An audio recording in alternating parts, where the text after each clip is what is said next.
Hello everyone, আশা করি তোমরা সকলে খুব ভালো আছো। চলে এসেছি একটা নতুন মুখরোচক এবং বিকেলের টিফিন রেসিপি নিয়ে, যার নাম হলো চিকেন পকোড়া। হ্যাঁ, এটা তো আমরা দোকানে কিনতে পাই অথবা বিয়ে বাড়িতে খেয়ে থাকি। আজ এটা আমি বাড়িতেই তৈরি। একটু ভুল বলে ফেললাম, তৈরি করব নয়, তৈরি করাবো আমার বোনকে দিয়ে। পরিমাণগুলো আমি তাই ওকে বলে দিচ্ছি। এখানে রয়েছে প্রায় 300 গ্রাম বোনলেস চিকেন, আর দিয়ে দিলাম পরিমাণ মতন লবণ, হলুদ আর লঙ্কার গুঁড়ো। প্রত্যেকটাই আমি এখানে 1 টেবিল স্পুন করে নিয়েছি।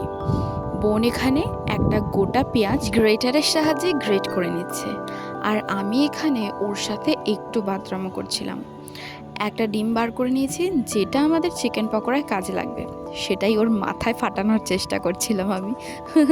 এবার এই ডিম ফাটানোর ট্রিকটা আমার দিদার ওপর ট্রাই করা যাক। চলো যাই, দেখি উনি কি করছে। টাপ করে একটা বাড়ি দিলাম, আর দিদার বড্ড লেগেছিল।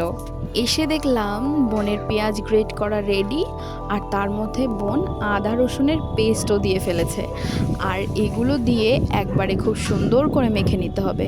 আর আমি এখানে এক হাতে ফোন এবং এক হাতে ডিম ধরে ফাটাতে গিয়ে ডিমটা প্রায় ফাটেই ফেলেছিলাম, তাই বোনই ঠিক করে ডিমটা ঢেলে দিল।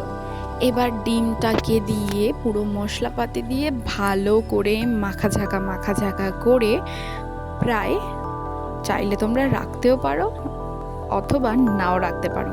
আমি তো রাখিনি, তাই তোমাদের রাখার জন্য বলছিও না। তো আমি এখানে কোনো রকম মশলা ফিক্স করার জন্য রাখিনি। তার মধ্যেই আমি 2 টেবিল স্পুন বেসন এবং 1 টেবিল স্পুন চালগুঁড়ি দিয়ে ভালো করে মেখে নিয়েছি। আমি নয়, সরি, আমার বোন মেখে নিয়েছে। বোনটা আমার দেখতে দেখতে কত বড় হয়ে গেছে, এখন কি না আমাকেই চিকেন পকোড়া তৈরি করে খাওয়াচ্ছে। মাগো, পাকা গিন্নি একেবারে। কড়াটা দেখে আবার কেউ কমেন্ট করবেন না জানো যে কড়াটা পুড়ে কালো হয়ে গেছে, পরিষ্কার করে না। এটা লোহার কড়াই, আর এটাতে যে কোনো রকম ফ্রাইড আইটেম খুব ভালো ওঠে, আর উল্টে পাল্টাতেও সহজ হয় এবং পোড়াও লাগে না। তাই এটাতেই আমরা যে কোনো রকম ফ্রাইড আইটেমটা বেশি তৈরি করি। আমরা দিয়ে দিলাম রিফাইন্ড অয়েল, আর একে একে টুপুত টুপুত করে পকোড়াগুলো ছেড়ে দিচ্ছে। পকোড়াগুলো কিছুক্ষণের জন্য লো ফ্লেমে ভাজার পর যখন দেখবে লাল হয়ে আসছে, তখন একটু হাই ফ্লেমে দিয়ে ভেজে নেবে। ওদিকে মা আর বাপি বলছে, তোদের রান্নাঘরের কাজ কি কমপ্লিট হলো রে, তাড়াতাড়ি কর। আসলে সেদিন মা বাপির ডিউটি ছিল রুটি আর তরকারি রান্না করা। বাপি রুটি তৈরি করবে এবং মা তরকারি করবে, তাই দুজন মিলে ভীষণ পরিমাণে তাড়াহুড়ো। আমরাও তাড়াহুড়ো করেই সেরে ফেললাম। দেখছো, আমাদের পকোড়ার এক সাইড রেড হয়ে এসেছে, এবার অন্য সাইড ফিরিয়ে দিলেই রেডি কিন্তু আমাদের পকোড়া। আর এদিকে আমরা দুই বোন মিলে ভাবছি কখন খাবো, মানে বুঝতেই পারছো, দেখলে যেমন হয় আর কি। তো তারপরে ভালো করে তেল ঝেঁকে তুলে নেওয়া হলো, আর সাথে আমি একটু স্যালাডও কেটে নিয়েছি। বোনকে যত বলছি একটু তেলটা ছেঁকে তোল মা আমার, না হলে আর কিছুদিন পর হাই কোলেস্ট্রলে আমি মারা যাব। ব্যাস, এবার সেকেন্ড ভাজাটা কমপ্লিট হলেই রেডি হয়ে যাবে কিন্তু আমাদের সার্ভ করার জন্য চিকেন পকোড়া।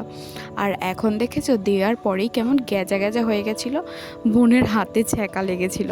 আসলে ও সেভাবে কখনোই গ্যাসের কাছে যায়নি। সেদিন শখ করে ওকে বললাম, বোন তুই তৈরি কর, আমি খাবো। কারণ যে কোনো রকম রেসিপি তোমরা দেখবে সবসময় আমি তৈরি করে ওকে দিয়ে টেস্ট করাই।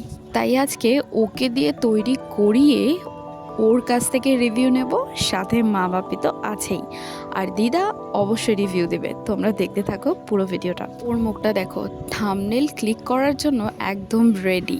ব্যাস, বোনটি আমার অনেক হয়েছে। এবার তুমি নিজের পকোড়া নিজেই ট্রাই করে বলো কেমন হয়েছে। তোর মোটেই সইছে না, কখন মুখে ঢোকাবে। বেশ ভালো রিভিউ দেওয়ার লোক হয়ে গেছে আমার।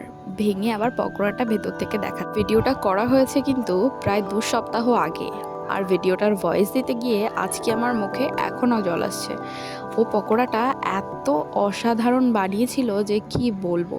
ও নিজেই বলছে খেয়ে, দিদি দারুণ হয়েছে। কি বলবো, আমি বললাম নিজের রান্নার সুনাম করতে নেই পাগলি, যা গিয়ে ভালোকে অবশ্যই ভালো বলতে হবে, তাই নয় কি? চলো এবার দিদুনকে দিয়ে টেস্ট করানো যাক। আচ্ছা বলো, শর্মিলা বানিয়েছে ভালো। এদিকে মহারাজ এবং মহারানী বসে বসে টিভি দেখছে। তবে চলো ওনাদের কাছ থেকেও রিভিউ নেওয়া যাক। নিন বাবা মহারাজ, টেস্ট করে বলুন কেমন হয়েছে। সুইট সুইট শসাকে সুইট সুইট করছে। অসাধারণ অসাধারণ। খাও আগে, অসাধারণ।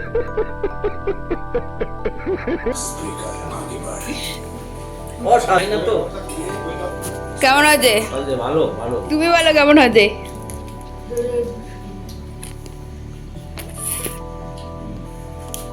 আমাদের খাওয়া দাওয়া তো চলতেই থাকবে, আর চিকেন পকোড়া কিন্তু টমেটো কেচাপের সাথে দারুণ লাগে। আর এই টমেটো কেচাপটা আমার বাবাকে বন্দে ভারত এক্সপ্রেস থেকে দিয়েছিল, যেটা দিয়েই কিনা আমি চিকেন পকোড়া ট্রাই করলাম।